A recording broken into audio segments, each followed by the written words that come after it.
Sejahtera, terima kasih kerana menonton channel ini. Pemimpin tidak berilmu boleh sesatkan orang lain. Itu komen Johari, calon kerajaan perpaduan, calon PKR untuk pertandingan Dewan Undangan Negeri Sungai Bakap. Ada kebenaran apa yang beliau katakan ini, iaitu seorang pemimpin sepatutnya mempunyai pendidikan yang tinggi. Kerana dengan berpendidikan tinggi, lebih banyak ilmu yang boleh diperoleh. Selain itu, kemampuan beliau di persada antarabangsa juga akan dilihat lebih berkesan. Berbanding dengan orang yang tiada pendidikan, kita bukan menganggap orang tak berpendidikan itu tidak boleh memimpin. Boleh memimpin, tetapi sebagai ekstra, kunci kepada kejayaan itu ialah pendidikan. Saudara-saudara sekalian, jauh sekali kita dapat melihat keberkesanan seorang pemimpin itu kalau dia tidak berpendidikan.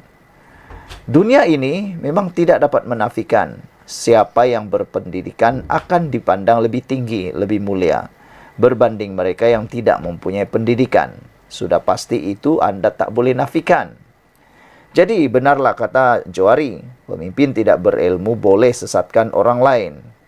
Calon Pakatan Harapan PH Dr. Johari Arifin tidak mahu mendabik dada dengan kelayakan akademik yang dimilikinya. Meskipun pihak lawan menafikan faktor itu bukanlah pengukur kelayakan bagi menjadikan seseorang pemimpin politik cemerlang pada masa hadapan. Bekas guru dan pemegang ijazah kedoktoran PhD University Science Malaysia itu berpandangan, seseorang pemimpin politik yang cemerlang bukan hanya memerlukan karakter yang baik semata-mata, namun juga perlu memiliki ilmu pengetahuan.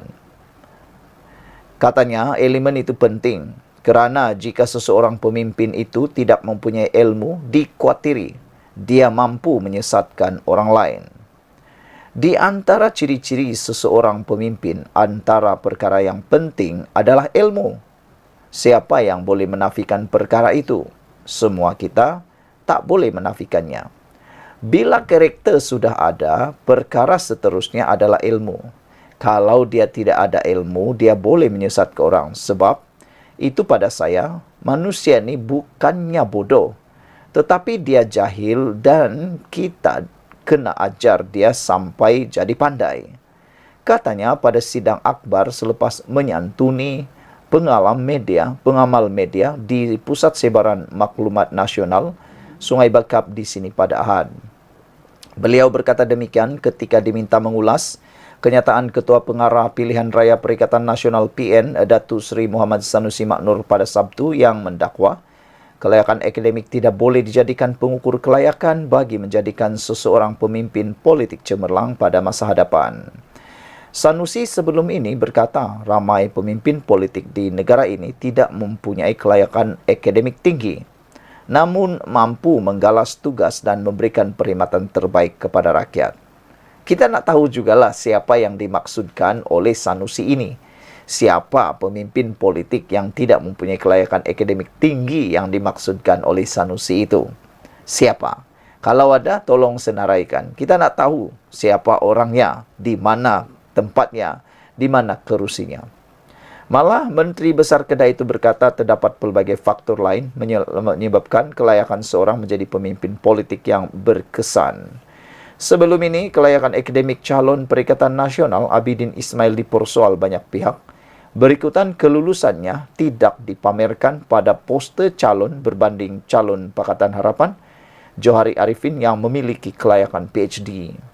Mengulas lanjut, Johari berkata, latar belakangnya sebagai seorang guru memberi kelebihan kepadanya. Berikutan profesion itu antara yang dipercayai oleh masyarakat di seluruh dunia. Guru adalah kerjaya yang kedua selepas doktor dan dipercayai oleh orang ramai seluruh dunia. Jadi bila orang dah percaya, jangan tipu orang, dan ahli politik juga begitu. Saya yakin pengundi di Sungai Bakap dapat membuat penilaian yang terbaik bagi memilih wakil rakyat mereka nanti tambahnya lagi. Saudara, apa pula komen anda? Jangan lupa tinggalkan komen, tekan butang subscribe. Kita jumpa lagi. Selamat malam, salam sejahtera. Salam sejahtera. Kalau ini benar-benar berlaku, memang boleh disahkan kerusi PRK Sungai Bakap bakal dirampas oleh Pakatan Harapan Barisan Nasional Kerajaan Perpaduan. Ini apabila SPR mengumumkan bahawa semua kaedah bahan kempen diizin kecuali satu, yang mana menyentuh 3R. Saudara, sebagai penganalisis politik bebas, pemerhati politik bebas, saya bersetuju dengan apa yang diumumkan oleh SPR ini, yaitu mengharamkan mana-mana pihak yang cuba menggunakan isu 3R. Kalau nak menang sangat pun, janganlah guna isu 3R ini. Anda boleh guna pelbagai isu lain untuk memenangkan calon dan pakatan anda. Tapi jangan sekali-kali kerana terlalu terdesak nak menang, sama ada kerajaan ataupun pembangkang, walaupun dah nak terdesak sangat nak menang, janganlah cuba-cuba pula, mahu pula menggunakan isu 3R. Kerana ada pihak ni, dia sudah tidak punya apa-apa modal politik, modal kemajuan tak boleh pakai, modal keburukan tak boleh pakai, semuanya tak boleh pakai. Apalagi dihantamnya lah 3R. Jadi saudara-saudara sekalian, kita patut memboikot mana-mana pihak yang cuba menggunakan isu 3R ni dalam pilihan raya. Apabila mereka menggunakan isu 3R, patutnya kita ini sebagai orang yang berfikiran logik, kita tolaklah orang-orang begitu, kerana itu adalah orang yang sudah terdesak. Apa saja mereka sanggup lakukan untuk menang. Berbanding orang yang bijaksana, dia akan memilih keamanan berbanding dengan kepentingan politik. Tapi itulah, ada juga orang-orang ni yang termakan hasutan, termakan umpan, sehingga isu 3R juga boleh menjadikan mereka gila bayang.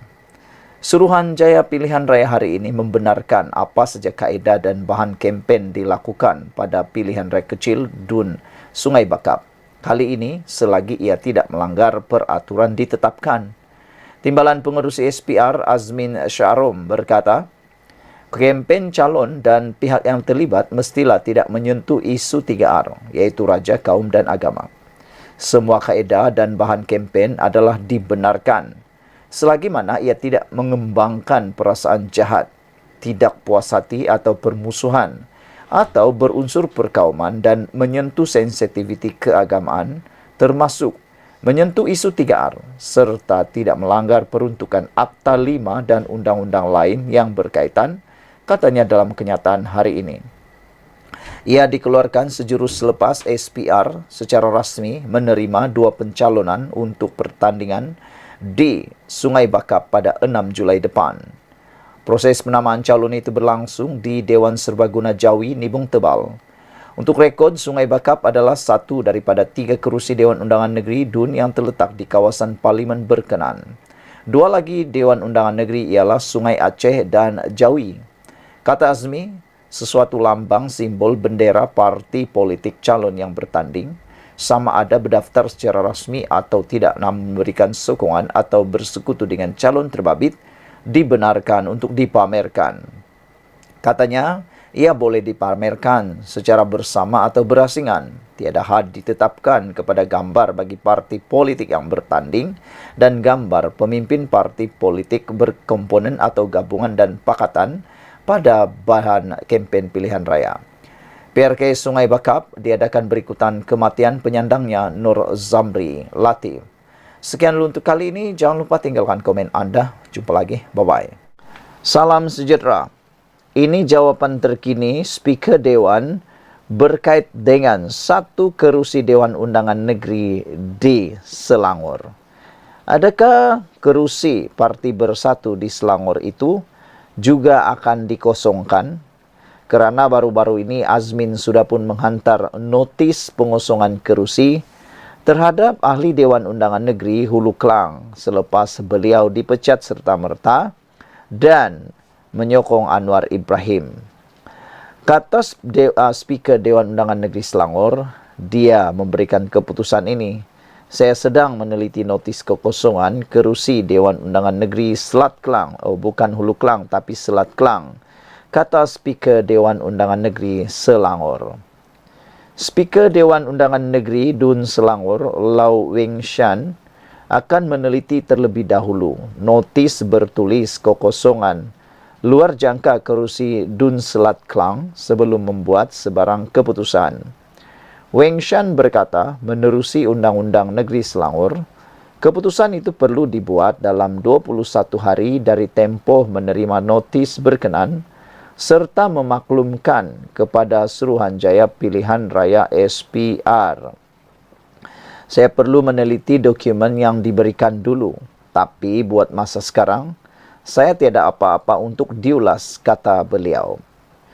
Semalam, Ketua Pembangkang Selangor, Datuk Seri Muhammad Azmin Ali memaklumkan sudah menghantar notis bertulis kekosongan luar jangka kerusi Dewan Undangan Negeri Selat Kelang kepada Weng Shan. Katanya, penyerahan notis itu dibuat menurut perkara LXVA, Undang-Undang Tubuh Kerajaan Selangor 1959, susulan perkembangan Datuk Abdul Rashid Ash'ari yang kini bukan lagi ahli bersatu. Azmin berkata, selain notis kekosongan luar jangka itu, beliau turut menyerahkan 2 dokumen tambahan untuk membantu Speaker Dewan Undangan Negeri meneliti perkara berkenaan. 2 dokumen berkenaan adalah pemakluman keperluan ahli bersatu mematuhi arahan MPT Majlis Pimpinan Tertinggi bertarikh 17 Mei yang mana Abdul Rashid diberi 2 minggu untuk mematuhinya.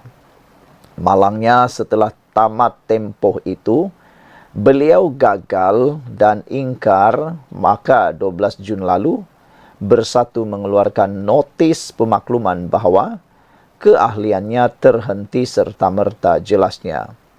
Untuk rekod, Abdul Rashid sebelum ini mengisytiharkan sokongan kepada kepimpinan Menteri Besar Selangor Datuk Seri Amiruddin Syari. Sekian dulu untuk kali ini. Jangan lupa tinggalkan komen anda, tekan butang subscribe. Kita jumpa lagi. Bye-bye. Salam sejahtera. Terima kasih kerana bersama dengan saya di Nazilin Unity Channel. Kali ini Sanusi kena habis. Sampaikan dia hampir tak boleh jawab. Apabila ditanya tentang isu pendidikan calon Perikatan Nasional di PRK Sungai Bakap. Kata Sanusi, beliau menganggap isu latar akademik calon Perikatan Nasional itu sebagai provokasi. Ada netizen kata itulah dulu waktu Perikatan Nasional mempunyai calon yang berpendidikan, dia kata calon dia paling bagus sebab berpendidikan, semua dia tahu. Tapi waktu calonnya mempunyai pendidikan yang tidaklah terlalu tinggi atau rendah, tapi ada sijil ISO, dia pula kata isu akademik itu sebagai provokasi dan tidak penting. Itu hanya provokasi, kata Sanusi. Dan beliau menganggap itu bukanlah jaminan untuk seorang pemimpin politik itu boleh bekerja cemerlang. Dan Sanusi juga kata kelayakan akademik semata-mata bukan syarat jadi pemimpin politik. Tapi netizen pun ada jawapan. Kata mereka, pertama sekali pemimpin ini untuk di zaman serba moden ini, berkembang cepat ini, pendidikan itu memang penting. Karena pertama, lihat saja kebolehan orang berbahasa Inggris.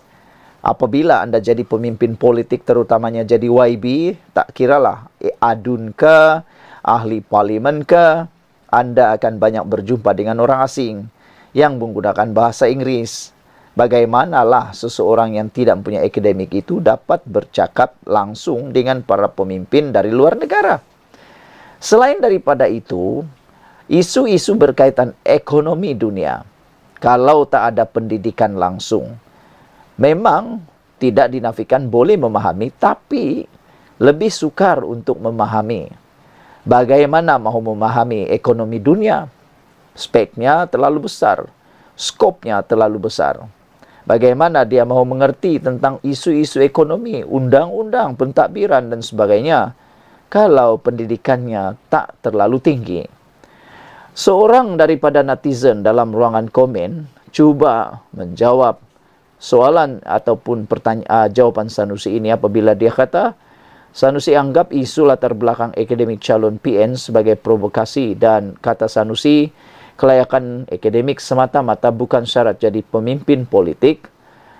Berapa komen daripada netizen yang kita tertarik dan kita suka untuk kita kongsikan ialah, kata Red Parrot, tugas Hakiki Adun ialah hadir ke persidangan Dewan Undangan Negeri. Oleh itu, tahap intelektual sangat penting. Kerana dia perlu menyertai perbahasan, membangkitkan permasalahan di kawasan yang diwakili, mengemukakan cadangan, pandangan, idea di Dewan Undangan Negeri. Juga berkemampuan menyelesaikan masalah rakyat yang datang dari pelbagai latar belakang, bangsa, agama, kepercayaan, kemahiran, pendidikan dan sebagainya.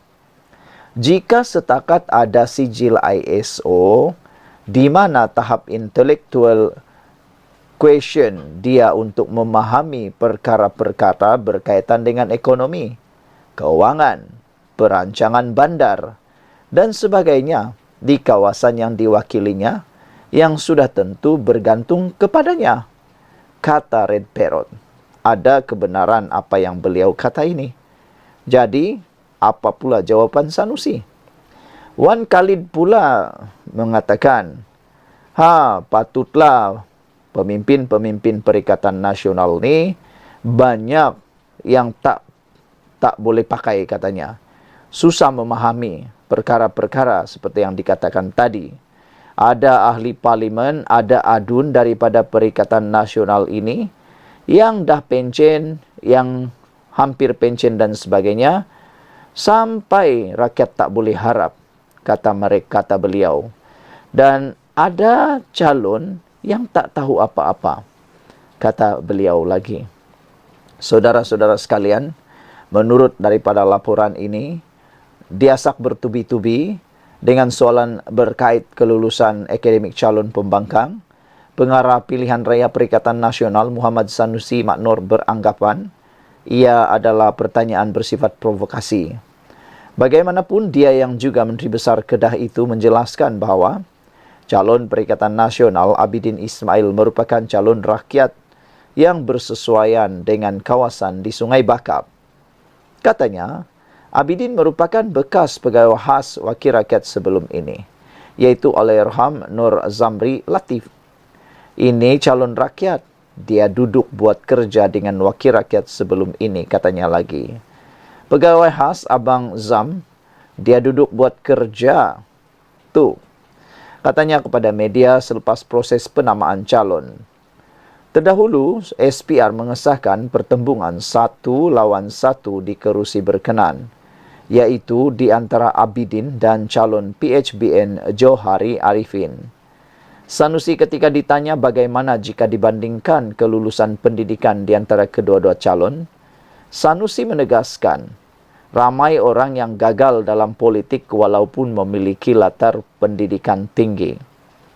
Tapi Sanusi mungkin lupa, ramai juga ahli politik gagal dalam politik kerana tidak memiliki pendidikan yang tinggi. Itu dia lupa juga. Dua-dua pun bagus dan dua-dua pun ada. Ramai orang yang berpendidikan tinggi, doktor, profesor, tapi dalam politik gagal, kata Sanusi.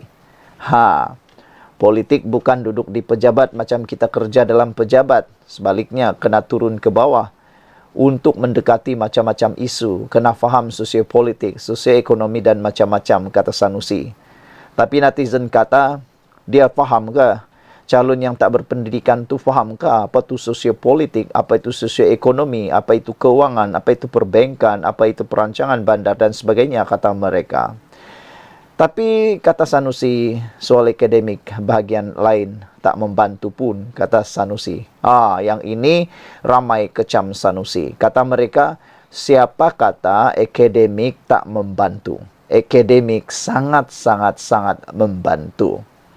Ramai pemimpin politik tak ada kelulusan apa, tapi intelektual bukan kerana kelulusan akademik, tetapi duduk sini, fikiran jelas beliau lagi. Isu latar pendidikan calon mula menjadi perhatian apabila nama mereka didedahkan oleh parti masing-masing pada minggu lalu. Johari merupakan seorang pemegang ijazah Doktor Falsafah PhD dan pernah menjadi pengarah Institut Amiduddin Baki, Cawangan Utara sebelum letak jawatan tahun lalu. Abidin pula disebutkan sebagai seorang eksekutif logistik dan didakwa memiliki sijil ISO 14001 bagi sistem pengurusan alam sekitar. Hal itu diumumkan Timbalan Presiden PAS Tuan Ibrahim Tuan Man pada 15 Jun lalu. Sanusi kemudian menjelaskan untuk menjadi seorang pemimpin politik yang baik, individu terbabit tidak semestinya perlukan pendidikan tinggi. Sekian dulu untuk kali ini. Jangan lupa tinggalkan komen anda. Sila tekan butang subscribe dan kita jumpa lagi. Bye-bye.